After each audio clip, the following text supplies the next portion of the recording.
నమస్కారం STV news కు స్వాగతం.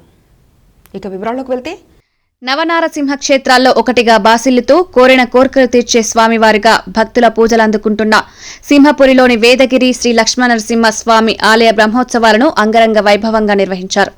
శ్రీ పొట్టి శ్రీరాములు నెల్లూరు జిల్లాలో పవిత్ర పినాకిని నది తీరాన దక్షిణ ప్రాంతంలో వేదగిరిపై కశ్యప మహర్షి నేతృత్వంలో లోక కళ్యాణార్థం సప్త ఋషులతో నిర్వహించిన యాగఫలంగా నరసింహస్వామి జ్యోతి రూపంలో దర్శనమిచ్చి ఇక్కడ భక్తుల కోసం శ్రీ ఆదిలక్ష్మి సమేత శ్రీ లక్ష్మీ నరసింహస్వామి కొలువయ్యారని పురాణ ప్రాశస్త్యం.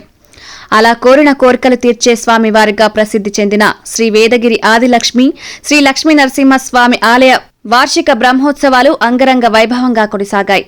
శ్రీ క్రోధినామ సంవత్సర వైశాఖ మాసంలో శ్రీ లక్ష్మీ నరసింహస్వామి భక్తులను ఆధ్యాత్మిక ఆనందంలో ఓరలాడించేలా ఆలయ నిర్వాహకులు ఉత్సవాలను వేడుకగా నిర్వహించి భక్తుల ప్రశంసలు అందుకున్నారు. ఈ ఉత్సవ శోభను వాహనోత్సవాల వైభవాన్ని స్వామివారి భక్తుల కోసం అందిస్తున్నాం.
ఇవి ఇప్పటివరకున్న అప్డేట్స్. మరో బులెటిన్లో మళ్ళీ కలుసుకుందాం. నమస్కారం.